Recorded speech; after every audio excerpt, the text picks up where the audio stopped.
नमस्कार दोस्तों, मेरा नाम है विमल सिंह। बालाजी स्टडी अड्डा में आपका स्वागत है। संविधान के अलग अलग टॉपिक वाइज प्रश्नों की प्रैक्टिस करा रहे हैं हम आपको। तो 29 नंबर का टॉपिक आयोग व परिषदें जो हमारा चल रहा था, जिससे रिलेटेड इससे पहले हम इसका पार्ट नंबर 3 देख चुके हैं। साइड में आई बटन में पिछला वाला वीडियो आपको मिल जाएगा। आज हम देखेंगे इसका पार्ट नंबर 4, जिसमें हम 61 से लेकर के 80 तक प्रश्न देखेंगे। लास्ट में एक प्रश्न हम आपसे भी पूछेंगे। तो चलिए शुरू करते हैं प्रश्न नंबर 61 से। तो प्रश्न आपका है कि भारत में राष्ट्रपति को विशिष्ट केंद्र राज्य राजकोषीय संबंधों के बारे में सुझाव जो है किसके द्वारा दिया जाता है? वित्त मंत्री, भारतीय रिजर्व बैंक, नीति आयोग या फिर वित्त आयोग? बताइए इनमें से कौन सा आपका जो है वो सही होगा। भारत में राष्ट्रपति को विशिष्ट केंद्र राज्य राजकोषीय संबंधों के बारे में सुझाव जो है वो किसके द्वारा दिया जाता है? तो ऑप्शन एबीसीडी में से आंसर की बात करते हैं। आपका वित्त आयोग बिल्कुल सही हो जाएगा। कुछ चीजें यानी इस पर बेस्ड कुछ प्रश्न हमने इससे पहले वाले पार्ट में भी देखे थे। तो वित्त आयोग राष्ट्रपति को विशिष्ट केंद्र राज्य राजकोषीय जो संबंध है उनके बारे में सुझाव जो है वो उसके द्वारा दिया जाता है। 62 प्रश्न है, संघ और जो राज्य हैं उनके मध्य वित्तीय संसाधनों के वितरण के संदर्भ में सलाह देने के लिए राष्ट्रपति निम्न में से किसकी नियुक्ति 5 वर्षों के लिए जो है वो करते हैं? 4 ऑप्शन है, बताइए। तो नीति आयोग, वित्त आयोग, अंतरराज्यीय परिषद और राष्ट्रीय विकास परिषद, इस टाइप से 4 ऑप्शन दे रखे हैं। आपको बताना है कि संघ और जो राज्य है उनके मध्य वित्तीय संसाधनों के वितरण के संदर्भ में सलाह देने के लिए राष्ट्रपति इनमें से किसकी नियुक्ति 5 वर्ष के लिए जो है वो करते हैं?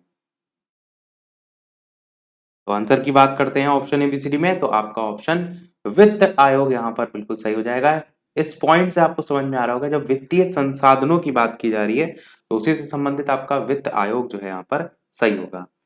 अगला प्रश्न देखते हैं 63 कि कौन सा प्राधिकरण भारत की समेकित निधि में से राज्यों को राजस्व का सहायता अनुदान देने वाले जो सिद्धांत हैं उनकी अनुशंसा करता है?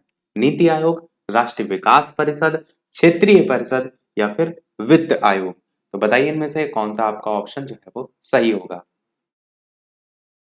नीति आयोग, राष्ट्रीय विकास परिषद, क्षेत्रीय परिषद या फिर वित्त आयोग? बताइए इनमें से कौन सा आपका जो है वो सही होगा।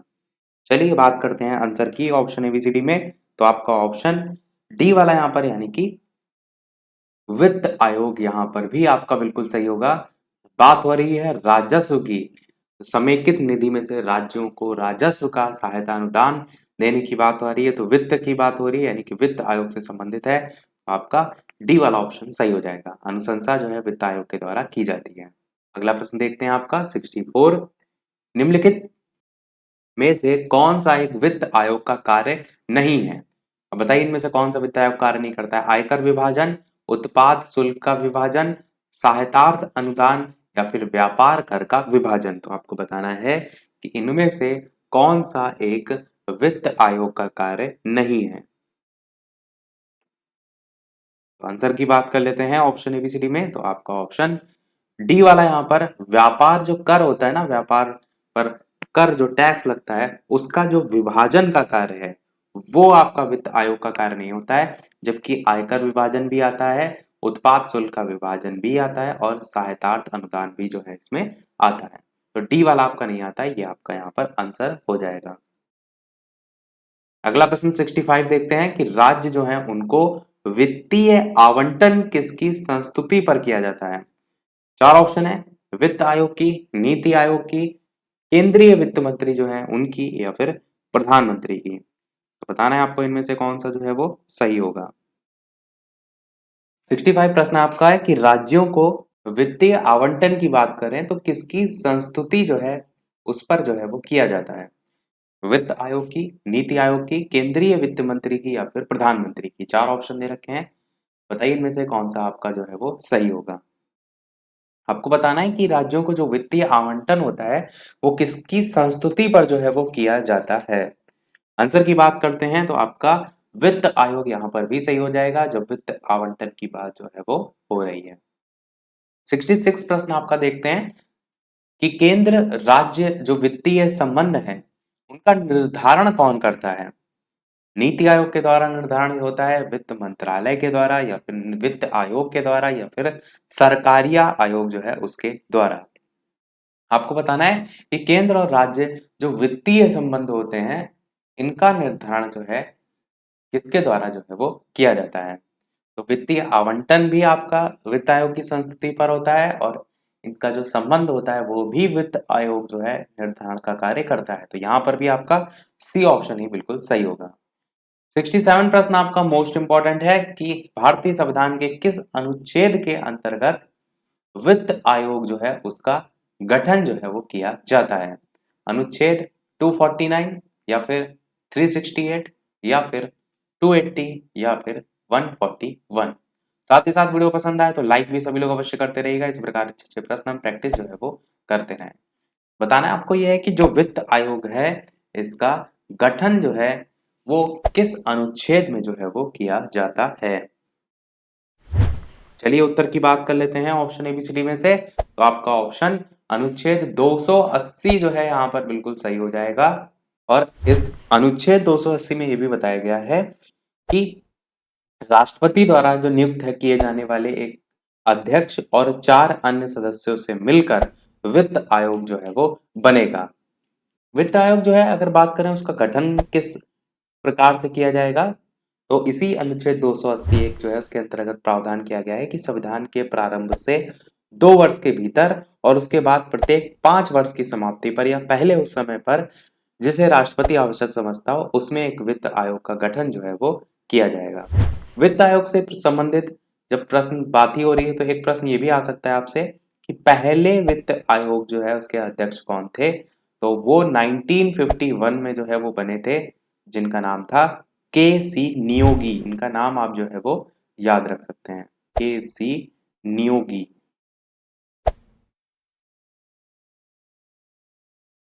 अगला देखते हैं 68 प्रश्न।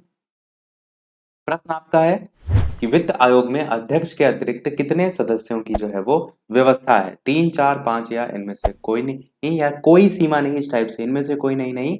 यहाँ पर ऑप्शन चौथा है कि कोई सीमा ही जो है वो नहीं है। तो बताइए इनमें से कौन सा जो है आपका ऑप्शन यहाँ पर सही होगा। आंसर की बात करते हैं ऑप्शन एबीसीडी में से सही कौन सा होगा। तो आपका ऑप्शन बिल्कुल यहाँ पर बी वाला 4 जो है बिल्कुल सही हो जाएगा, क्योंकि अभी मैंने आपको बताया था ना कि गठन के संदर्भ में कि 280 जो अनुच्छेद था उसके अंतर्गत है उपबंध कि राष्ट्रपति द्वारा नियुक्त किए जाने वाले एक अध्यक्ष और 4 अन्य सदस्यों से मिलकर वित्त आयोग जो है वो बनेगा। तो बी वाला 4 अन्य सदस्य जो है वो यहाँ पर सही हो जाएगा। 69 प्रश्न आपका है कि निम्नलिखित में से किस सेवानिवृत्त नियंत्रक एवं महालेखा परीक्षक को वित्त आयोग का अध्यक्ष बनाया गया, जबकि ऐसी नियुक्ति करने पर वर्जना है। तो 4 नाम है, के संथानम, ए के चंदा, महावीर त्यागी या फिर जेपी सेलेट। इस टाइप से 4 नाम दे रखे हैं। बताइए इनमें से कौन सा जो है आपका सही होगा। चलिए नाम की बात कर लेते हैं आंसर की। तो आपका ऑप्शन बी वाला यहाँ पर ए के चंदा जो है बिल्कुल सही हो जाएगा। तो ए के जो चंदा है ये नियंत्रक और महालेखा परीक्षक को वित्त आयोग का अध्यक्ष बनाया गया, जबकि ऐसी नियुक्ति जो है उसको करने पर वर्जना है। 70 नंबर प्रश्न है जो कि अभी मैंने आपको बताया भी था क्या कि प्रथम वित्त आयोग के अध्यक्ष कौन थे, के सी नियोगी, एन के पी साल्वे या फिर के सी पंत या फिर के संथानम। तो बताइए इनमें से कौन सा सही होगा। मैंने टाइम पीरियड भी बताया था कि नियुक्ति वर्ष जो था उनका वो 1951 था, पर अगर बात करें कि वो अवधि कितने से कितने तक रहे थे तो 1952 से लेकर के 1957 तक रहे थे। आंसर की बात करते हैं, पहले ही ऑप्शन आपका के सी नियोगी जो है यहाँ पर सही हो जाएगा, जो कि प्रथम वित्त आयोग के अध्यक्ष थे। अगला प्रश्न है आपका 71 की 15वें वित्त आयोग के अध्यक्ष जो है वो कौन थे। इनसे पहले 14वें वित्त आयोग के थे डॉक्टर वाई वी रेड्डी, जो कि 2012 में थे, 2012 से 2020 तक रहे थे। पर अब 15वां वित्त आयोग आपका चल रहा है, तो इसके अध्यक्ष जो है वो कौन है ये यहाँ पर जो है वो पूछा गया है। तो 4 नाम है, डी टी लक्कड़वाला या फिर डॉक्टर सी रंगराजन, एन के सिंह या विजय केलकर। आंसर की बात करते हैं तो 27 नवंबर 2017 इसको जो है एन के सिंह जो है इनको 15वें वित्त आयोग का अध्यक्ष जो है वो बनाया गया था। एनके जो सिंह है ये भारत सरकार के पूर्व सचिव और 2008 से 14 तक बिहार से राज्यसभा के सदस्य भी जो है वो रह चुके हैं। बाकी जो मैंने बताया था कि एक मेन अध्यक्ष होता है, बाकी 4 भी तो अन्य सदस्य होते हैं। उन 4 सदस्यों में से एक हैं आपके शक्तिकांत दास जो कि भारत सरकार के पूर्व सचिव थे।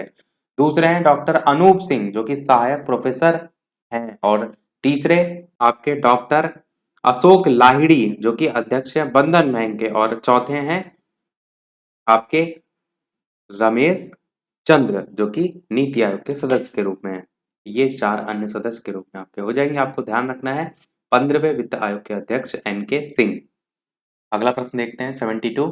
प्रश्न आपका है कि निम्नलिखित में से कौन सा प्राधिकरण भारत की समेकित निधि में राज्यों को राजस्व का सहायता अनुदान देने वाले सिद्धांतों की अनुशंसा जो है वो करता है।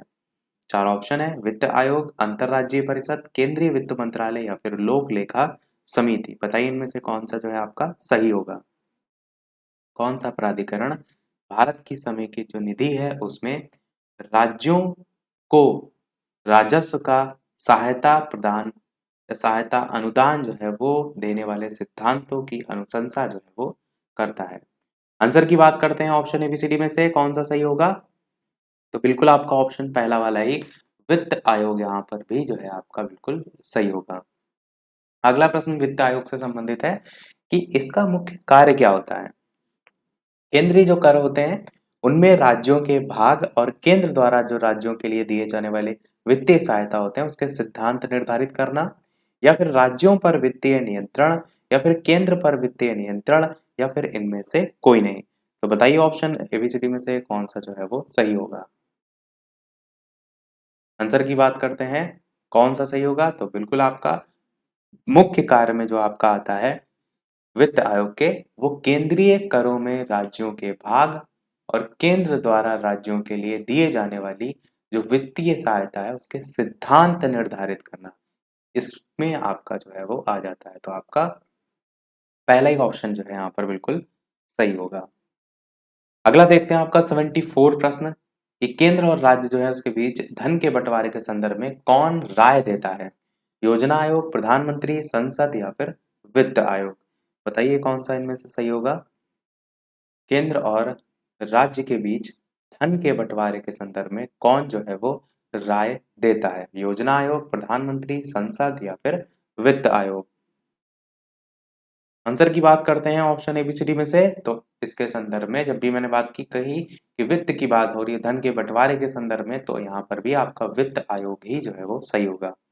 अगला प्रश्न 75 है कि संविधान के किस अनुच्छेद के द्वारा अखिल भारतीय सेवाओं का प्रावधान जो है वो किया गया है। चार ऑप्शन है, अनुच्छेद 309, अनुच्छेद 310, अनुच्छेद 311 या फिर अनुच्छेद 312। बताइए इनमें से कौन सा जो है आपका सही होगा। तो बताइए इनमें से कौन सा सही होगा। संविधान के किस अनुच्छेद द्वारा अखिल भारतीय सेवाओं का प्रावधान जो है वो किया गया है। 309, 310, 311 या फिर 312। चलिए बात करते हैं आंसर की। तो आर्टिकल 312 में अखिल भारतीय जो सेवाएं हैं उनका प्रावधान किया गया है, और एग्जैक्ट जो इसमें लिखा गया है वो ये प्रावधान है कि राज्यसभा विशेष बहुमत से प्रस्ताव पारित कर एक नई अखिल भारतीय सेवा की स्थापना कर सकती है। ये इस 312 अनुच्छेद में कहा गया है। 76 प्रश्न है संविधान के किस अनुच्छेद द्वारा लोक सेवाओं को संरक्षण प्रदान किया गया है। यहाँ पर भी 4 ऑप्शन दे रखे हैं, 310, 311, 312 या 315। तो बताइए किस अनुच्छेद में लोक सेवाओं को संरक्षण जो है वो प्रदान किया गया है। आंसर की बात करते हैं ऑप्शन एबीसीडी में। तो आपका ऑप्शन अनुच्छेद 311 यहाँ पर जो है बिल्कुल सही हो जाएगा, और इसमें एग्जैक्ट क्या बताया गया है। तो अखिल भारतीय सेवा या राज्य सरकार के किसी भी सरकारी कर्मचारी को अपने अधीनस्थ जो प्राधिकारी हैं उनके द्वारा बर्खास्त या हटाया नहीं जाएगा जिसने उसे नियुक्त किया था। तो ये लोक सेवाओं को संरक्षण प्रदान करता है आपका अनुच्छेद 311। 77 प्रश्न, अखिल भारतीय सेवाओं का सृजन कौन कर सकता है। राष्ट्रपति, संघ लोक सेवा आयोग, 2/3 बहुमत से राज्यसभा या फिर 2/3 बहुमत से लोकसभा। तो बताइए इनमें से कौन सा सही होगा। तो बताइए इनमें से कौन सा जो है आपका ऑप्शन सही होगा। चलिए बात करते हैं आंसर की। तो अखिल भारतीय सेवाओं का सृजन कौन कर सकता है, तो आपका ऑप्शन बिल्कुल सी वाला यहाँ पर 2/3 बहुमत से राज्यसभा जो है वो कर सकती है, ये आपका यहाँ पर बिल्कुल सही होगा। अगला 78 प्रश्न देखते हैं कि संविधान के किस अनुच्छेद के अंतर्गत राज्यसभा नई अखिल भारतीय प्रशासनिक सेवाओं की रचना प्रस्तावित जो है वो कर सकती है। 249 आर्टिकल है या 311, 312 या फिर 365। बताइए इनमें से कौन सा आपका जो है वो सही होगा। संविधान के किस अनुच्छेद के अंतर्गत राज्यसभा नई अखिल भारतीय प्रशासनिक सेवाओं की रचना प्रस्तावित जो है वो कर सकती है। आंसर की बात करते हैं ऑप्शन एबीसीडी में, तो आपका अनुच्छेद 312 आपका बिल्कुल जो है वो सही हो जाएगा, ऑप्शन नंबर सी वाला। ध्यान रखिएगा, नई अखिल भारतीय प्रशासनिक सेवाओं की रचना से संबंधित है। सेकंड लास्ट प्रश्न देखते हैं। स्टार्टिंग में मैंने बताया था 80 तक हम प्रश्न देखेंगे और एक लास्ट में प्रश्न हम आपसे भी पूछेंगे।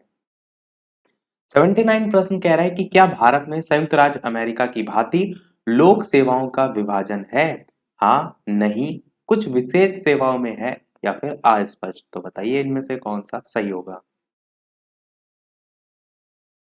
चलिए बात करते हैं आंसर की। तो आपका ऑप्शन बिल्कुल यहाँ पर बी वाला नहीं जो है बिल्कुल सही हो जाएगा कि भारत में संयुक्त राज्य अमेरिका की भांति लोक सेवाओं का विभाजन जो है वो नहीं है। तो आपका बी वाला ऑप्शन यहाँ पर सही होगा। अगला प्रश्न देखते हैं और इस वीडियो का लास्ट प्रश्न होगा। इसके बाद पूछेंगे एक प्रश्न हम आपसे भी। वीडियो अभी तक आपने लाइक ना किया हो, सभी लोग लाइक भी करते रहिएगा। आपके लाइक से मुझे मोटिवेशन मिलता रहे। चैनल पर नए हो सब्सक्राइब करके जुड़ जाइएगा। टेलीग्राम चैनल से ना जुड़े हो, लिंक आपको डिस्क्रिप्शन में मिल जाएगी। बालाजी स्टडी अड्डा सर्च करके भी टेलीग्राम से जुड़ सकते हैं। 80 नंबर प्रश्न है आपका कि भारत में किस प्रकार की प्रशासनिक सेवाएं हैं। अखिल भारतीय सेवा है, केंद्रीय सेवा है, प्रांतीय सेवा है या सभी प्रकार की सेवाएं। तो आप क्या कहेंगे। आपने सभी के नाम अवश्य सुने होंगे। अखिल भारतीय सेवा तो ऊपर प्रश्न में हमने देखा था, केंद्रीय सेवा भी और प्रांतीय सेवा भी, यानी आंसर आपका उपयुक्त सभी यहाँ पर जो है बिल्कुल सही होगा। सभी प्रश्न हमारे समाप्त हुए। अब देखते हैं वो प्रश्न जैसे कि सभी वीडियो में हम आपसे एक नए प्रश्न पूछते हैं। इस वीडियो का आपके लिए प्रश्न है कि संघ लोक सेवा आयोग जो है किस अनुच्छेद से संबंधित है। बहुत ही अच्छा प्रश्न है और सभी लोग अपना आंसर वीडियो के मेन कमेंट में टाइप करके बताइएगा। ए ऑप्शन है अनुच्छेद 312, बी ऑप्शन है अनुच्छेद 315, सी ऑप्शन है अनुच्छेद 324 और डी ऑप्शन है अनुच्छेद 348। तो ऑप्शन एबीसीडी में से कौन सा सही होगा, अपना आंसर वीडियो के मेन कमेंट में टाइप करके बताइएगा। लाइव टाइमिंग 2 है, दोपहर के 3 बजे, शाम के 8 बजे। तो लाइव आकर भी वीडियो आप जो है वो देख सकते हैं। तो आज के वीडियो में इतना ही रखते हैं, मिलते हैं अगले वीडियो में कुछ नए प्रश्नों के साथ, नए टॉपिक के साथ। तब तक के लिए नमस्कार, जय हिंद।